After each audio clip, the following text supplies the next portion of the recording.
И снова здравствуйте, мои уважаемые зрители. На дворе у нас продолжается 10 марта, и я с очередной короткой сводкой, что изменилось на фронтах, и сразу ближе к делу. Южное направление.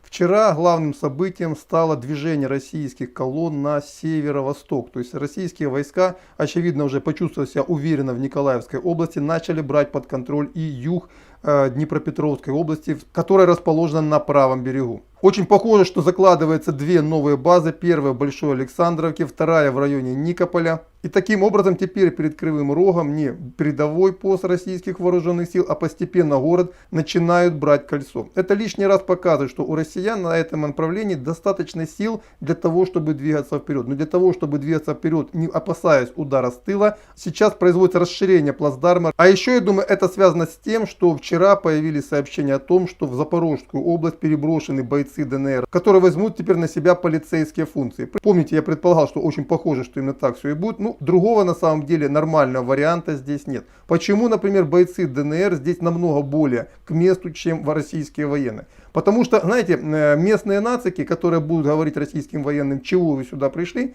вот они ничего не смогут сказать бойцам ЛНР, ДНР. Потому что 8 лет назад вот эти вот нацики с разных областей Украины пришли к ним в дом и 8 лет их обстреливали. И я думаю, что теперь контроль на этой территории будет намного более плотный. А еще вот эти выступления так называемых патриотов Украины очень быстро сойдут на нет. Тем более, что российские власти придают очень большое усилие социально-экономическому развитию этого региона, вернее удержанию ситуации более-менее стабильной. Кстати, сегодня пришло сообщение о том, что восстановлена железнодорожная ветка, которую разобрали националисты, по-моему, в 2015 году. И теперь Крым вновь соединен с Большой землей железнодорожным сообщением. Ну и понятно, что теперь туда гораздо проще будет доставлять продукты и другие необходимые для местных жителей, а также для военных товары и снаряжения. А еще здесь уже вещают и радио российское, и телевидение. И в целом ситуация постепенно нормализуется. Теперь переходим к Гуляйполю. По тем сообщениям, которые приходят ко мне, бои на протяжении последних дней были очень сильными. Центр города серьезно разрушен. И местные жители, опять же, с кем я сумел связаться,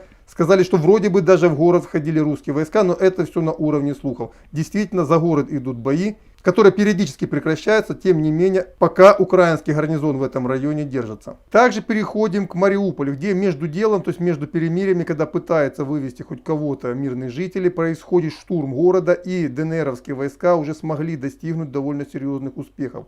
Взят район, микрорайон Западный, взята значительная часть левого берега Кальмиуса, и войска ДНР вышли уже к заводу Азовсталь.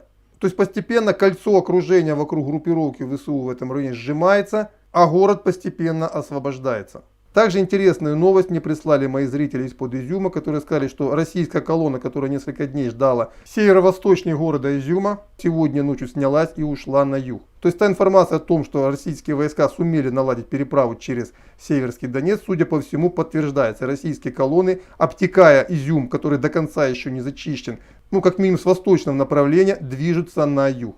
Ну и также сегодня российские войска начали плотно обстреливать Чугуев, разрушено здание СБУ, и я так понимаю, что Чугуевский гарнизон ждут очень трудные дни. А еще это является тоже косвенным подтверждением того факта, что в целом напряженность боев за Изюм уже спала, а контратака ВСУ по направлению к Балаклее, которая окончилась неудачно, в целом развязала российскому командованию руки в этом направлении. Ну и также вчера пришла новость, и сегодня подтверждаются эти новости о том, что под Киевом российские войска, пройдя по восточным окраинам Броваров, движутся на юг. Таким образом, очевидно, уже есть намерение перерезать последние коммуникации Киева с левобережьем. И также мне пришли сообщения от моих уважаемых зрителей с левого берега Киева, что киевский гарнизон усиленно перебрасывает войска в Борисполь, очевидно считая, что теперь город уже под угрозой. То есть российские войска могут там появиться уже в самое ближайшее время. Ну и также продолжаются атаки российских войск на Бышев. Опять же, пока данных, насколько кто контролирует этот городок, у меня нет. Но уже с утра опять работала тяжелая артиллерия, очень серьезные были прилеты. Я думаю, к вечернему выпуску я уже проясню ситуацию и здесь.